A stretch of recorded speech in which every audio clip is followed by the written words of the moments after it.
Halo, Assalamualaikum. Waalaikumsalam Assalamualaikum warahmatullahi. warahmatullahi wabarakatuh. Kembali lagi sama kita bertiga. Di mana Mbak Tari? Teman cerita Iren. Bersama saya Iren. Saya Feti. Dan saya Tari. Yuk ngapain yuk? Mau ngucapin terima kasih dulu nggak sih Mbak? Boleh nggak ngucapin terima kasih dulu? Boleh, Boleh, boleh, boleh. boleh. Terima kasih buat Om Star ya. Kemarin videonya viewernya banyak banget. Makasih Om. Buat ini dong, buat fans-fansnya tuh, Masya Allah. Ya, Omnya juga makasih dong. Iya, luar biasa banget. Nah, sekarang Kita kita, mau runtutin nih. Kenapa ada Starby? Jadi kita hari ini mau kepoin yang pernah deket sama Starby. siapa tuh? Nana Nara. Kita kepoin Nona Pirang. Yang katanya sih rambutnya sekarang udah nggak pirang ya. Ya, Bener nggak gitu tuh, kan. Iren? Katanya gitu. Ya. Dan Sekarang rambutnya apa sih? kita ini kan Abu-abu. Rambut Nara. narasumber yang paling detail ya. Ya, Detailnya sampai autornya dipikir dia, gitu kan. ya. Padahal beda. Padahal beda. Nara ya Nara, Iren ya Iren, gitu. Ya. Apalagi Ya, Feti. kalaupun autornya tahu banget ya karena kan sama-sama perempuan gitu ya. Ya, dan eh, emang narasumber yang paling detail gitu loh, menceritakan Ya, apa-apa paling detail dan em, nggak segan juga untuk menulis sendiri gitu. Jadi di sini sekalian juga nih ya, walaupun sudah pernah diberitahu juga di sebelum-sebelum waktu di kepo-kepo autor itu pernah diberitahu ya, juga, tapi mau kasih tahu lagi nih. Jadi gini, tim menulis itu bukan semuanya itu bisa posting, gitu. Bukan semuanya bisa posting. Jadi ada yang waktu itu sempat eh, Mbak Iren padahal udah punya tim penulis kan harusnya bisa lebih banyak lagi, misalnya 2 bab atau 3 bab atau ininya babnya lebih panjang lagi gitu kan sekali upload. Enggak semua bisa posting. Jadi yang bisa posting di akun penulis itu hanya autor dan tokoh Bang Ical. Itu hanya itu. Yang lainnya memang masuk tim penulis, maksudnya tim penulis itu adalah narasumber. Gitu narasumber. Ya, kadang mereka memang bisa nulis langsung mereka tulis gitu kan yang bisa langsung dikopas dari email bisa langsung dikopas dan langsung diposting gitu kan. Tapi kadang juga mereka cuma menceritakan aja gitu di mana ini kalau cuma kopas aja nggak akan greget gitu, nggak enak dinikmatinya ya. gitu kan. Nggak Feel-nya enak. nggak dapet gitu ya, feel-nya nggak ada gitu. Jadi ini biar sekalian saya kasih tahu nih ya sama reader, Ya, mereka akan kirim email ke saya, sisi tokoh Bang Ical, ya kan? Sisi itu. Jadi yang terima emailnya itu. Email yang saya terima dengan yang diterima oleh Bang Ical sama. ya, Gitu. Jadi hanya 2 ini. Bang Ical pun dia hanya bisa masuk ke akun penulis.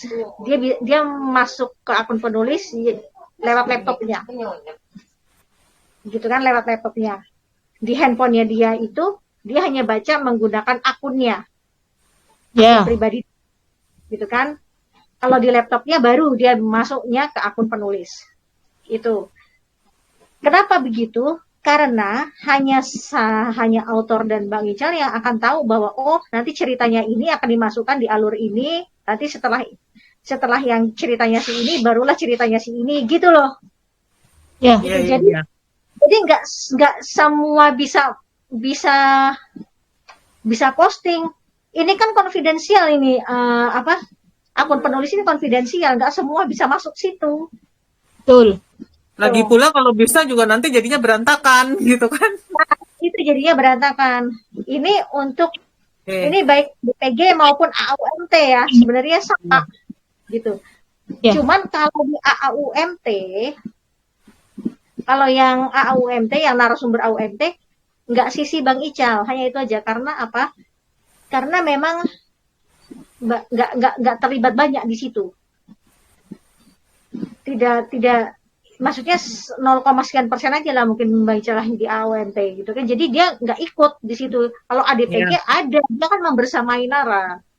Karena tokohnya kalau di ADPG kan Nara.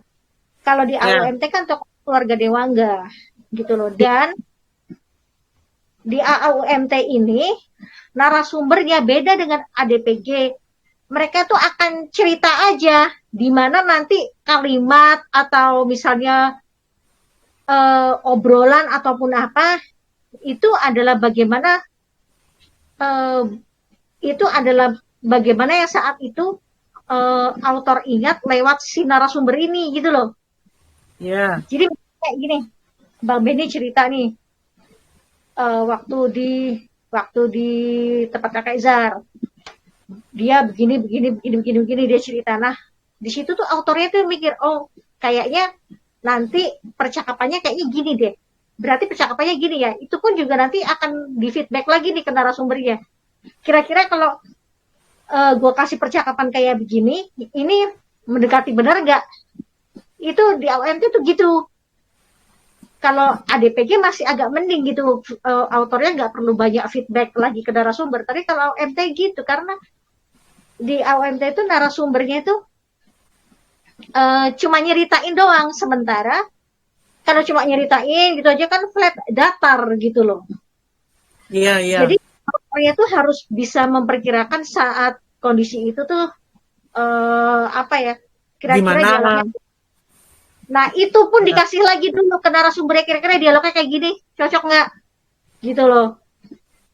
Gitu, jadi seperti itu gitu, biar reader tahu dulu gitu ya. Jadinya ya gitu prosesnya gitu. Jadi tim penulis itu bukan berarti bantuin nulis gitu, enggak. Mereka tim penulis itu ngasih data kejadian akurat, nyeritain saat itu bagaimana gitu. Sementara alurnya, terus pengembangan bahasanya tetap aja yang posting yang ini. Jadi kalau yang pas Bang Ical yang posting, ya Bang Ical yang nanti akan benerin bahasanya. Saya yang posting, ya saya yang benerin bahasanya gitu. Itu aja sih pembukanya itu dulu. Oke. Sekarang berarti kita lanjut ke kepo Nara ya. Nah, itu klarifikasi buat yang nanya-nanya di kolom bab ya, kolom komentar di bab. Semoga bisa. Ya. Semoga bisa dipahami. Ya, betul. Pertanyaan pertama untuk Nara, jreng. Tegang Banyak yang ini dulu deh, umurnya berapa sih? Banyak banget yang nanya loh, di chat juga ke admin tuh. Usia Nara udah kepala 4 pokoknya.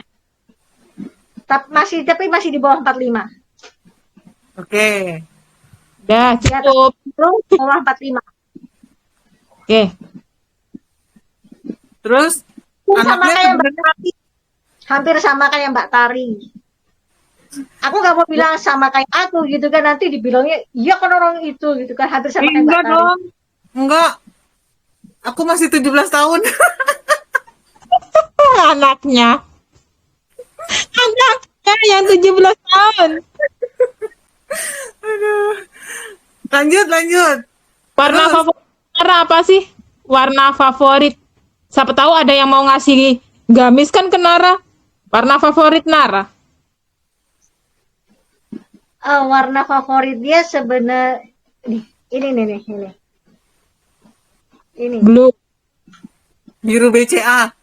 Bulog. Biru sama oranye. Kayaknya warna favorit Nara ya. Kayak bulog. Ini sama biru laut. Oke. Pink dong, pink enggak? Pink enggak? Pink untuk barang tertentu aja gitu, untuk barang tertentu. Oke. Biru ini sama biru ikan biru telur asin, kok biru laut, biru telur asin. Oh, oke, ditunggu ya, nanti ada launching mukena warna biru telur asin warna favorit Nara. Iklan dulu. Oke. Terus Makanan. Makanan favorit dari kecil sampai sekarang. Nara, bukan Iren, Nara. Iya Nara, Iya, Nara. Favoritnya apa? sate, sate apa Tamin. nih? sate Madura, sate Nambah stamina. kambing, Oh, sate kambing, pantes. Ya. sate kambing Madura, Oke. Terus anaknya sebenarnya berapa sih? dua, dua, dua, Dua. Cowok cewek, cowok cowok. cowok-cowok. Yang paling besar? eh yang paling Sensor. besar udah kuliah. Oh. Terus yang paling kecil? SMA, Yang nomor dua, SD? yang nomor dua SMP. Oke. Oke, Terus oke, poin itulah. Tiga. Apa? Kalau Iren anaknya tiga, Nara anaknya dua, Iren anaknya tiga. nah, Oh, iya. ya. Terus apa lagi? Tadi Feti mau nanya apa? Jadi lupa gara-gara anak 3 sama anak 2. Itu deh. Apa? Kan pernah diceritain tuh Nara tuh milih Mas Gustaf itu karena apa sih? Karena Karena ayahnya, Hah?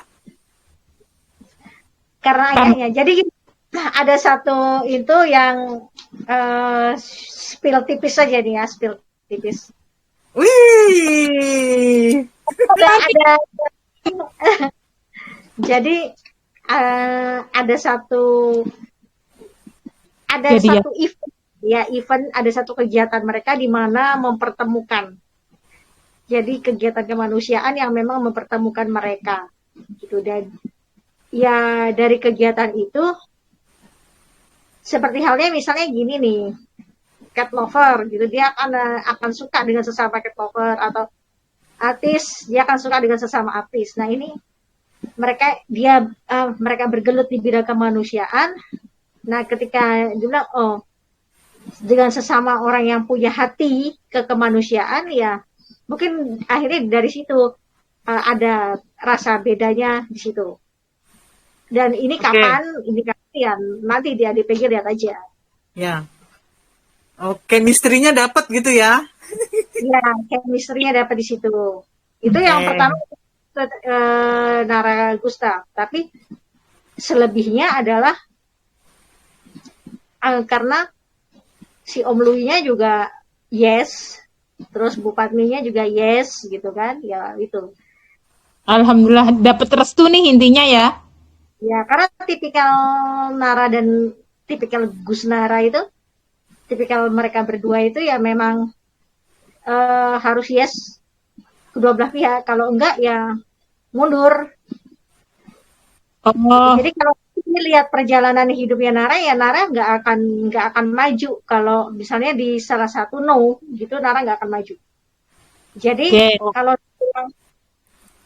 jadi Nara itu bukan tipikal perempuan yang, ibaratnya gini, kejadian dia dengan Starby itu menjadikan pelajaran banget buat dia bahwa nggak usah segitunya memperjuangkan ketika belum legal. Itu pelajaran banget buat dia. Jadi ketika kejadiannya dengan Starby, maka dia nggak akan pernah memperjuangkan sampai segitunya selama belum legal. Kalau nggak setuju ya udah tinggalin gitu. Jadi itu emang pelajaran banget sih buat dia. Oke. Oke. Jadi karena restu itu dua-duanya menganggap restu itu penting banget gitu ya, makanya Memang dapat penting kan, jadinya. tapi sebenarnya di dalam Islam juga kan memang itu penting. Dan kenapa diangkat kisahnya Nara ini juga, ya pelajaran juga sih buat khususnya remaja-remaja sekarang gitu kan. Ya. Usah sesombong itu dengan cinta gitu kan. Karena cinta yang sebenarnya adalah ketika dia terbangun dalam sebuah pernikahan, itu cinta yang sebenarnya, cinta yang layak untuk diperjuangkan.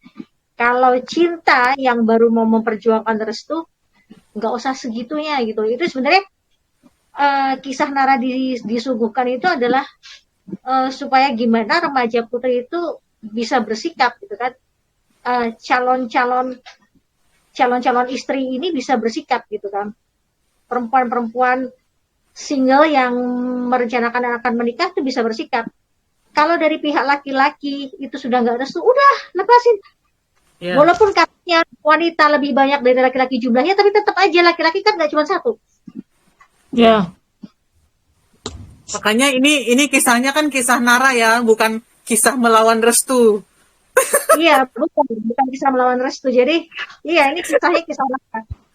Jadi mana ketika walaupun si Nara saat itu tuh dia itu belum menjadi seorang muslim, tapi ternyata dia sudah yang tanpa dia sadari gitu loh. Tanpa dia sadari dia bukan hal yang sebenarnya dianjurkan dalam agama Islam. Kenyataannya alhamdulillah ya kan fine aja dia dengan Gustaf gitu kan sampai hari ini gitu kan. Jadi nanti akan ada part ketika nanti Nara itu udah maksudnya sedekat itu dengan Bu Fatmi gitu kan. Ini scene-nya ini kan pernah dibocorkan juga di grup Telegram ya.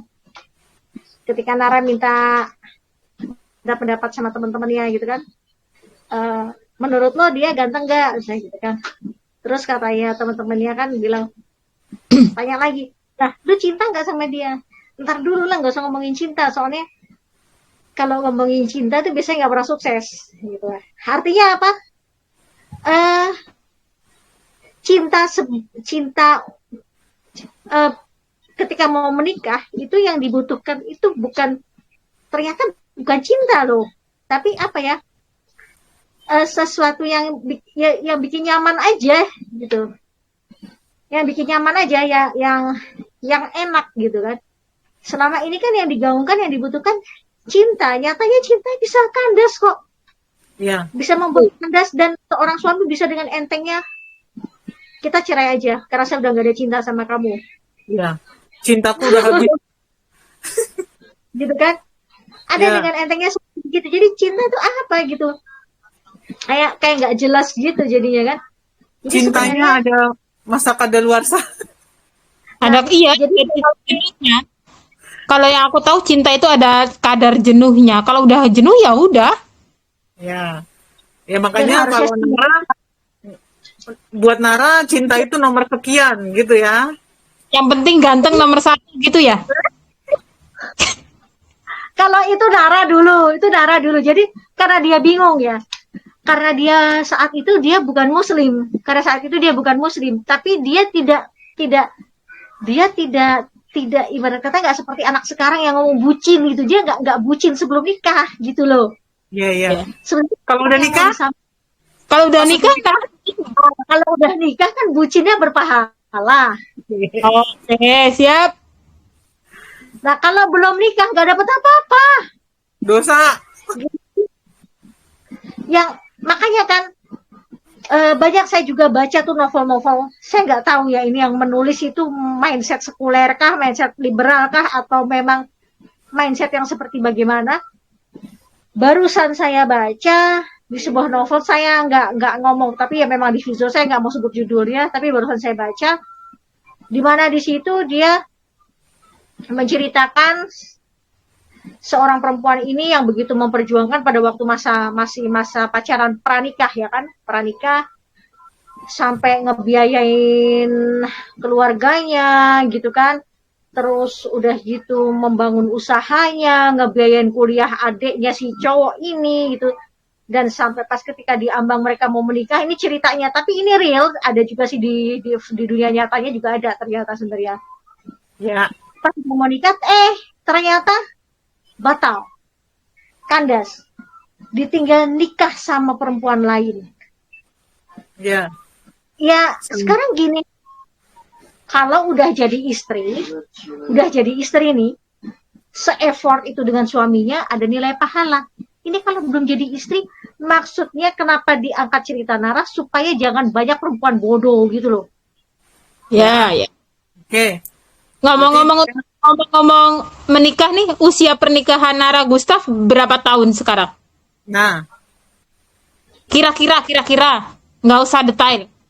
Kira-kira 15 tahun, kira-kira 50 tahun misal gitu. 50 tahun umurnya emang ada berapa? anaknya aja tadi udah kuliah ya, berarti sekitar berapa tuh? 25 tahun nyampe nggak? Enggak. Kira-kira. Sekitar 19 atau 20 lah. Oke. Gitu ya, Terus? kira-kira karena sementara kan, jadinya saya mengira-ngira aja. Iya, iya. Bisa kurang, bisa lebih ya. Jadinya karena kira-kira. Tapi Gitu. masih di bawah 25 ya. Mereka belum pesta perak. Ya, Di bawah iya. 2. Oke lah, di bawah 25 lah, gitu aja lah ya. Ya, 25 itu usia kan di bawah 25 gitu ya. apa? Di bawah 25 tahun. Iya, di bawah 25 tahun. Ya, Tuh, oke. nyatunya awalnya katanya nggak cinta, bertahan sampai segitunya gitu loh.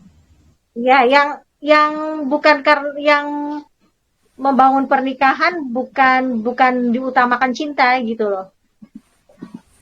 Ya. Tapi karena Terus? sejujurnya kalau mau kata Nara sejujurnya kalau itu ya dia pertama nyaman dengan calon ibu mertuanya nyaman. Dia merasa menemukan ibunya di situ, ada keluarga di situ gitu. Nah, ya kan sebenarnya iya.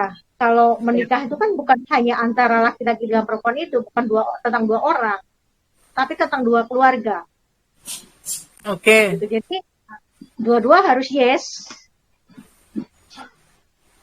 Terus, ini nih. Tadi nge-lag. Apa Mbak? Mungkin ini sok mewakili. Ini sok mewakili leader. Ini. Banyak yang pengen tahu tuh. Kan sebelumnya tuh Mas Gustafnya ini nyebelin banget gitu loh. Nah, sampai sekarang tuh masih nyebelin gak sih di mata Nara kalau dapat cerita tuh? Masih suka iseng jahil ngajak berantem gitu gak sih? Masih, tapi nanti kalau Naranya udah nyolot, dia aja cuma ketawa-ketawa aja. Gitu Ini kata Nara. akhirnya nurun ke anak-anaknya Mas Gustaf nggak? Iya. Si Gaya-gaya. Adil, calon adiknya masih dalam perut.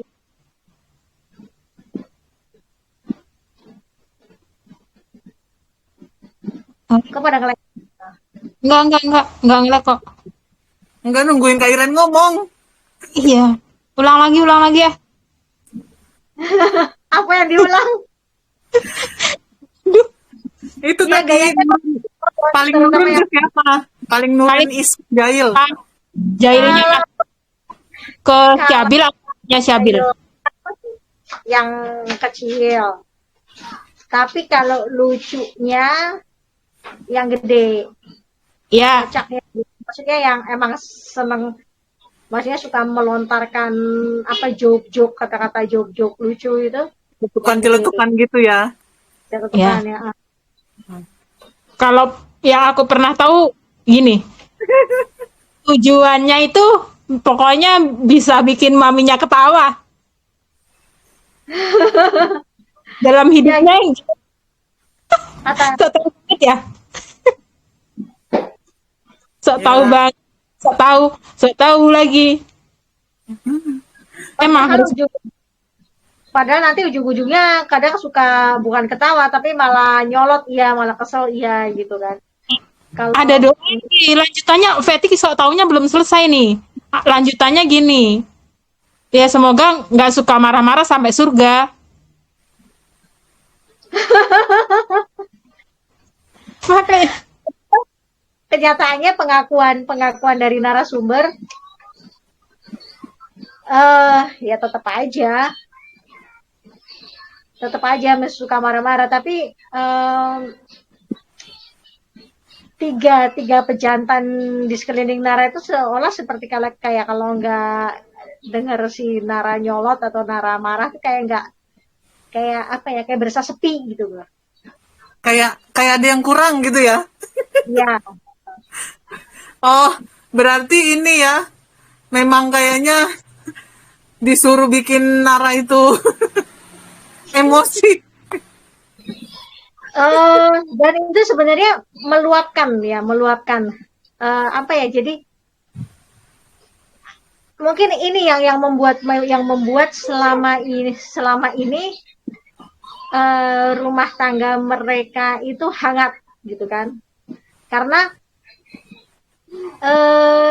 emang Narani kan emang, jadi sepertinya kayak mereka itu seneng gitu kan kalau ngelihat si Nara gitu kan, sementara itu Nara juga butuh mengeluarkan itu gitu, jadi Betul. seperti kayak ada simbiosis mutualisme gitu dari situ.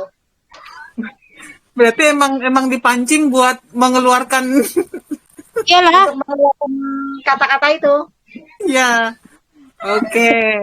Nah, semoga keluarganya tetap berkumpul sampai surga ya, Nara, Mas Gustaf, anak-anaknya. Amin. Amin, amin. Di surga jangan marah-marah, Nona Nara dan Mas Gustaf. Kayaknya udah enggak kalau di surga. Kayaknya ada orang Surga marah nggak kalau ada, di surga. di surga nggak ada yang marah-marah. Ah. Terus apa? Nara tuh masih suka ketemu nggak sih sama Bang Ical? Eh, Kalau misalnya pas Bang Icalnya ke mana? Ke ibu kota sini, ke daerah yang di dekat tempat Nara tinggal, ya mereka ketemuan. Atau pas Nara memang lagi mau yang ziarah ke tempat orang tuanya, ya akan ketemu. Oh. Kalau kalau Lebaran gitu ada saling berkunjung gitu nggak sih? Mungkin ya, mungkin ini nanya aja. Kalau yang Lebaran kemarin, Ya, eh, kalau katanya si Nara ya, Lebaran kemarin kalau katanya Nara kan aku kan nggak ke sana. Jadi sebelum Lebaran justru, karena sebelum Lebaran dia ziarah ke sana, dan ada Kucing kucing berantem. di Tahu nih apa nih? iklan, ya. Jadi karena sebelum Lebaran, pas puasa ya kan, ziarah dulu ke sana, ya berarti ketemunya yang pas puasa itu. Karena sekarang kan hampir di banyak kota-kota di tempatnya Nara tuh yang memang macet sih kalau pas Lebaran. Oh, oke. Ketemu gitu. sama Bang Bintang nggak? Apa? Ketemu sama Bang Bintang nggak, Nara? Kalau ke kampungnya ya ketemu. Terus gimana tuh? Biasa aja. Ya biasa, katanya sih biasa aja katanya. Oke. Kalau Mas Gustafnya kan yang pas di itu ketemu dia juga biasa aja tuh. Kalau menurut ceritanya si Nara sih kalau ketemu ya biasa aja. Cuma nanti kan di jalanan suka digoda-goda. Oh, masih. Masih suka Masih ya? digoda-godain. Ah. Cie, habis ketemu mantan gitu ya? Cie-cie. Ya gitu kayaknya sih ya kali ya. Mungkin ya, mungkin. Kita kan ini nebak ya, nebak Ah. perkiraan. Ah, gitu. Oke deh. Terus apa lagi nih tentang Nara nih? Yang paling... Oh, pernah ada pertanyaan yang gini nih. Kan Nara pernah kayak ngerasa marah banget gitu sama ayahnya. Nah, sebenarnya perasaannya kalau sekarang tuh gimana sih? Pernah cerita nggak ke Kak Iren? eh yang pasti dia sekarang yang gini sepertinya di otaknya malah dipenuhi ayahnya ya kalau sekarang kayaknya. Dia sempat pernah bilang gini, saya kepengen lo datang ke kajiannya Buya Yahya. Hanya untuk bertanya, eh, apakah saya boleh mendoakan ayah saya yang sudah meninggal? Karena ayahnya kan meninggal masih dalam kondisi kafir. Gitu. Terus dan kalau bundanya kan dia tahu, udah diceritain bagaimana Ya, meninggalnya dulu. Nah, kalau ayahnya dia pun juga tahu bahwa meninggal dalam kondisi kafir gitu. Dan sampai sekarang dia suka yang bikin justru yang ada dalam pikirannya hanya selalu ayahnya gitu. Jadi ketika kalau kata dia sebenarnya perasaannya juga hampir sama ya dengan saya. Saya kalau misalnya juga bicara di depan banyak kan orang teman-teman muslim yang dari lahir itu selalu bilang iri lo sama para mualaf gitu kan. Mereka kan dosanya sudah dilebur tuh, dosa-dosa dulu dilebur dan kemudian hanya akan dan baru mulai akan dihitung dosanya ketika saat mereka pertama kali bertauhid gitu kan, saat mereka kembali pada tauhid baru di situ akan dihitung dosa-dosanya. Sementara dosa yang lain, dosa yang sebelumnya tuh dilebur dan hanya tinggal kebaikannya saja yang sama Allah diambil gitu. Jadi Nara selalu bilang begini, kalau mereka yang muslim dari kecil, mereka mau bagaimanapun kondisi orang tuanya pada saat meninggal gitu kan, masih bisa mendoakan. Tapi kalau kita gitu, ketika orang tua atau keluarga kita, salah satu keluarga kita itu meninggal dalam kondisi kafir, kita sulit untuk mendoakannya gitu. Bahkan kan ada yang kan tidak dibolehkan gitu. Jadi Nara tuh sampai ngomong gitu, saya pengen hadir di kajian Buya Yahya hanya untuk bertanya, bolehkah saya mendoakan ayah saya yang meninggal dalam kondisi kafir? Jadi dia tuh datang seringkali dia datang ke kajian-kajian hanya bertanya itu, hanya untuk bertanya, dan dia berharap ada yang bisa menjawab boleh gitu. Walaupun sebenarnya dia tahu bahwa jumhur ulama mengatakan udah nggak bisa didoakan gitu, tapi itu artinya sebenarnya yang ada di sini di pikiran dia itu sebenarnya ayahnya kan. Dia laki-laki berarti maksudnya segitu sayangnya sebenarnya gitu kan maksudnya. Dia bilang laki-laki pertama yang bersedia melakukan apapun untuk aku gitu kan. Ya, cinta pertamanya anak perempuan kan ke ayahnya. Iya, gitu kan. Terus laki-laki pertama yang bersedia melakukan apapun untuk saya, katanya Nara. Itu saya ingin terus bisa berbuat gitu kan untuk dia, tapi dia seperti ya itu yang membuat dia sedih setiap kali kalau dia ziarah ke makam ayahnya, dia hanya bisa berdiri melihat gitu tanpa bisa mendoakan seperti yang dia lakukan di makam bundanya. Iya. Oke. Udah cukup? Aku jadi nggak bisa berkata-kata. Semuanya merasa jadi kalau baca kisahnya Nara kan gitu ya. Aduh gitu. Speechless. Ya.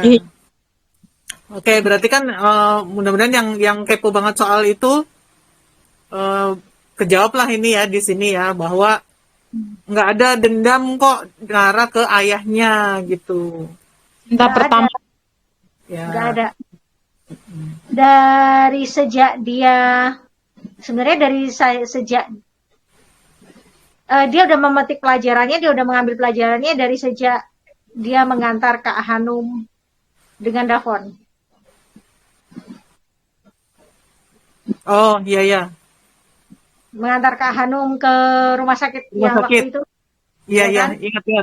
Ya. Sebenarnya kan sudah diceritakan, udah memetik pelajarannya dia dari situ, dan maksudnya udah biasa gitu, dan hubungan dia dengan Starby pun akan jadi pelajaran sama dia itu kan, makanya sama dia diambil jadi pelajaran di mana dia tidak akan pernah memperjuangkan apapun dengan all out selama itu masih pranikah gitu. Ya. Oke. Terus sebenarnya pernah ini nggak sih? Ini cuman ini aja ya. Ngelek Betari, Mbak Feti. Hah? Enggak. Oh, enggak. Sebenarnya pernah ini nggak sih? Pernah di ajak-ajak gitu loh sama Nara tuh waktu sebelum ayahnya meninggal gitu. Pernah apa? Diajak untuk, Untuk login. Terus ya ini nge-like gak sih kok abis kayak diem semua. nungguin Batari ngomong. Ya, pernah diajakin untuk login gak sih gitu? eh ngajakin ngajakin login sih enggak, cuman dirawat iya gitu, dirawat dengan harapan supaya nanti ayahnya tuh bisa melihat bahwa eh, oh ini loh, ketika ketika Nara sudah muslim dia nggak melupakan ayahnya, dirawat, bahkan dia merawat bersama dengan Gustaf gitu kan. Masya Allah. Oke. Ya aku nggak bisa berkata-kata lagi, bahkan makin dalam ah. Ya, oke. Jangan itu lagi deh. Jangan yang sedih-sedih, jangan yang sedih-sedih. Apa sih Batar pertanyaannya ah? Habis itu banyak banget yang pengen tahu karena kan Nara pernah marah gitu loh ke ayahnya. Jadi tuh pada Ya, begitu. dia marah karena mungkin saat itu dia ngerasa apa ya, Starby itu kan first love maksudnya first love antara laki-laki dengan perempuan ya. Ya. Ya, First love yang dia rasakan, first love lawan jenis yang pertama kali dirasakan Ara kan sama Starby. Ya. Ya pasti kayak begitu reaksinya, tapi begitu Darby nonton udah kesini-sini ya Itu saat itu Nara masih buta tentang cinta gitu ya. ya ya masih remaja lah, lu masih harap dia masih pikir bahwa aku harus berjuang untuk ini gitu kan, masih Ya. maksudnya masih naif lah. Ya, oke. Ya masih umur segitulah ya. Ya. Ini masih ada pertanyaan lagi nggak, Feb? udah aku nggak tahu mau nanya apa lagi. Kayaknya biar pada nanya di kolom komentar. Satu aja deh. Berhenti pramugari tahun berapa? Kali masih ada yang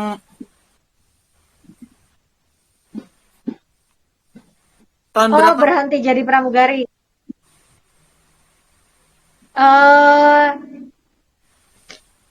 Itu tahun Naranya ya? Iya, Nara. Kira-kira aja ya kali ya, kira-kira ya. Ya, kira-kira aja lah. Nanti kira-kira itu sekitar antara 2013 atau 2014 lah. Oke. Oh. Oke, siap. Lah aku udah nggak nanya apa-apa dah. Oke deh. Aku lebih kepo ke Bu Nini. Next episode kapan-kapan mau ngepoin Bu Nini aja dah. Ya ntar dulu loh. Ini tadi episodenya siapa ini nih? Suka Makanya kemana-mana ini ya? Biar nggak tegang-tegang amat ah, kayaknya sedih amat dah. Nggak. Terus Oke. ini sekalian ini dan aku jawab ini nih. Teman-teman Nara gitu kan, teman-teman Nara yang masih berhubungan sampai sekarang gitu kan. Oh iya. Nah, itu yang sering suka ditanyakan itu. Ya, betul. Ita dan lain-lain. Ita masih, Rita masih. Itu Ita. Nggak punya nomor. Ita bukan Feti ya. Feti nggak seumuran sama Nara. Iya. Terus? Masih, Rita masih. Terus, ini dia maksudnya punya kontak ya kan. Bang Simon nggak punya kontak, tapi kadang masih suka approach lewat kontaknya Bang Ical. Oke. Gitu kan. Terus sama Bang Aldi, Bang Aldi sama istrinya sih ya, lewat istrinya. Kalau Bang Kristo nggak lewat. Kalau Bang Kristo masih. Terus si Bang Herdin tapi lewat Yermina, nah itu masih. Peti. Kalau Bang Peti. Terus? kalau Kalau apa? kayak Rena nggak ada kontak ya. Oke. Gitu jadinya nggak POV Renhat nggak ada karena nggak ada kontak ya. Kalau Bang Simon ada kontak email, makanya kan ada kan POV Bang Simon. Ya. Gitu. Kalau itu yang di asrama itu loh. Oh, eh yang di asrama Nggak sama sekali. karena kan yang itu kan Nara hanya 1 semester ya nanti di situ. Oh, kok spill deh dikit. Dia spill dikit itu. Oke. Hanya 1 semester Oke di lah. situ dong. Yang suka ngomong di kolom komentar, Nara nanti kabur. Nara nggak pernah kabur. Ya. Nara hanya dalam seumur hidupnya dia hanya sekali dia pernah kabur. Yaitu kabur waktu sama Starby dan akhirnya ketahuan. Gak cuma itu, selebihnya dia tuh nggak dia bukan perempuan yang suka kabur. Oke. Oke. Ya cukup lah ya. Cukup. Ya, Ya, nanti cukup. biar cukup. Nanti biar inilah nanya-nanya di kolom komen lah. Nah, Yuk, oke. closing. Di sini jaringannya tek nih. Ya, closing. Ya kayaknya cukup deh, gitu aja kali ya. Udah itu aja. Oke, wassalamualaikum warahmatullahi wabarakatuh. Waalaikumsalam warahmatullahi wabarakatuh. Terima kasih Kak Iren. Sama-sama Mbak Tari. Sampai ketemu di teman cerita Iren.